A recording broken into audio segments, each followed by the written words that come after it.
Hey, what's going on, guys? Do or Die Ace is High here, and once again, still in NYC.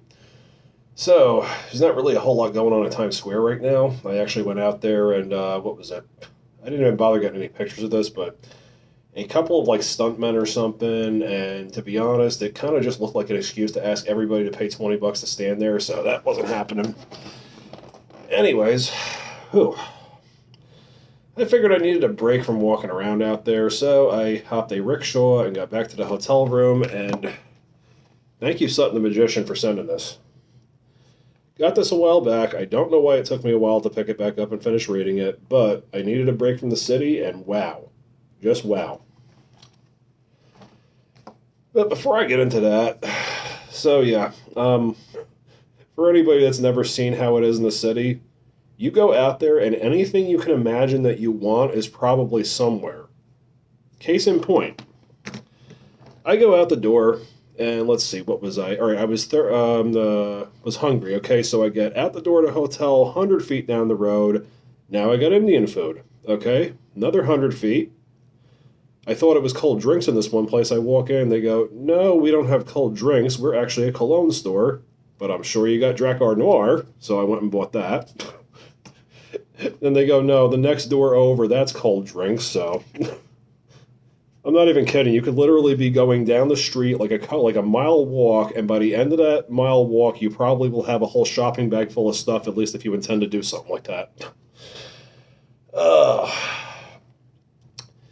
so that being said, this World of Mischief book was well worth it. Okay, for starters, Sutton the Magician wrote this. I guess I'm really not spoiling much of anything here, but the storyline of the book actually involves characters that are based off of Sutton, his friend Corbin, who I think still uses the online name Batboy1540, if I'm not mistaken, and his cousin Mike, who uses the, what do you call it, name SM Magic when he's online.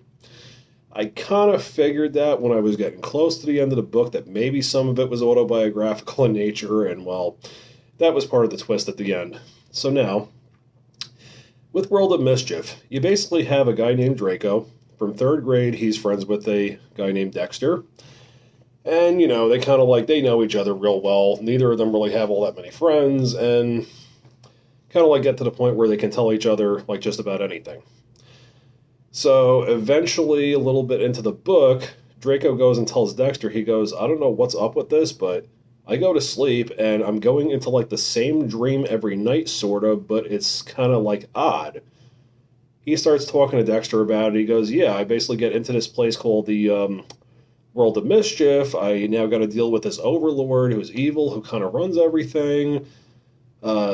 Yeah, so pretty much he's told a while into this, he's gone into this dream sequence every night. He goes, "So I'm eventually told that if I die here, I can't possibly wake back up, so gets a little bit spooky, but it's actually kind of, I don't even know what really to say there. It's unique enough that you couldn't possibly imagine this sort of thing, but it's a good thing Sutton wrote it.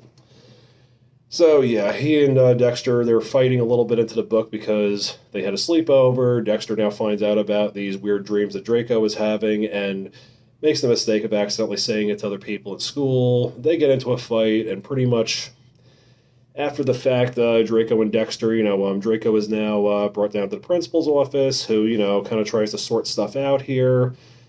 And it was pretty much where Draco says to Mr. Arthur, the principal, "Well, can I please be homeschooled?" And, saying how many problems there actually was with, people around him, this, that, and the third.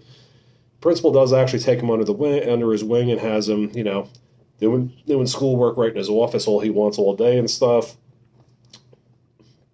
Eventually gets to where actually the principal ends up becoming friends with his family and stuff. So, all right, what was I going to say here? After all this is established, now Draco and Dexter, after that little fight, they eventually do make up. Then it ends up where Draco has a little bit of a breakdown, ends up in the hospital. Dexter helps get him out. It also involves Dexter's mom or Draco's mom, something like that. Oh. And anyway, they get into the whole, they get into this whole thing where they figure out some way to get out of a asylum, so none of them are stuck there. Then they also realize that after dealing with this overlord, that eventually they are told by the Overlord, who they learn eventually not to trust after this, that one of them has to die or else both of them are gone. And it pretty much sorts into this thing where one of them passes away, and, or what do you call it? Well, first it's Draco. Dexter is now around for a very long time after that. um, and pretty much they now have to sort out this whole thing. Dexter actually ends up going back into the World of Mischief. I know I didn't really say too much about this World of Mischief, but you kind of got to read the book to understand. It's just a strange place, and Draco and Dexter end up there every single night.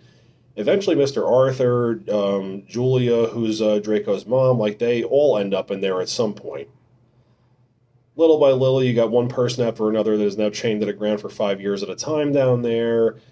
They eventually find out the Overlord, who is controlling the World of Mischief, was actually a professional magician that had some kind of a weird breakdown and also had some kind of strange abilities.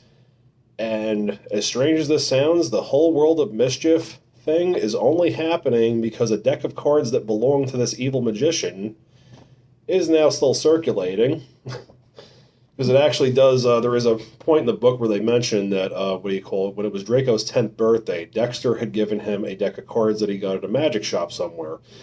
Except that they didn't know that the deck of cards is haunted. The haunted deck of cards is actually how people little by little end up in this World of Mischief. They can't sort stuff out. Oh no, what do we do?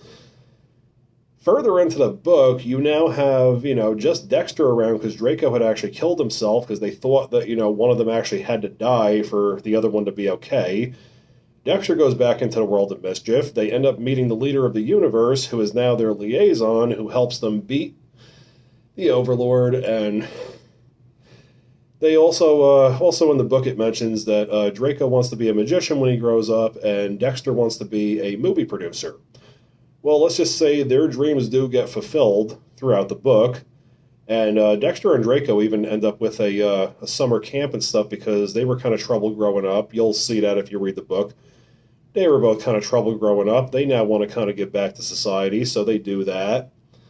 Eventually, toward the end of the book, and I don't want to really ruin this for anybody, you eventually do lose one of the characters, but as a result, it brings you right into the ending where everything is pretty well resolved. You got a tiny little bit of a twist in there where I don't want to ruin every little detail of it, so watching this video is not cliff notes for that book, by the way, people, so I would just suggest to actually read it.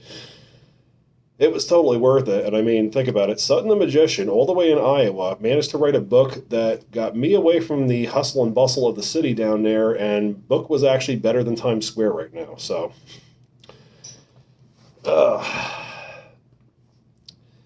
Alright, so it's getting kind of late over here. What do you call it? Sutton was just telling me earlier he may end up turning this into a series of books, which I think has a pretty good amount of potential there, so I guess stay tuned, see what he says with that. But yeah, World of Mischief, guys, is now available for purchase. I don't know if there's... Alright, pretty much if you're interested in this, because I don't have a way to do the link for this, if you go to Sutton the Magician's channel, I think there is actually a link to be able to purchase a copy, so Sutton the Magician on YouTube, it'll only come up with him, that's him on the cover, so go to his thing, you'll be able to find the link to be able to purchase it. I literally am saying like a 10 out of 10 here, so not to mention, I mean, how often is it that you actually have a friend that publishes a book and, you're one of the first ones to read it, so all in all, this, it's a great vacation, and that was a great book, so I think I am just going to relax for a bit, and I got to go back downstairs and find out what time they're kicking me out in the morning. So, I'm going to upload some more NYC stuff. I might go back outside in a little bit, but, alright guys, it's been fun, but stay tuned. That is the review of World of Mischief, and I think maybe I might open these up and see what these are in a little bit, but that'll be later. Stay tuned, guys.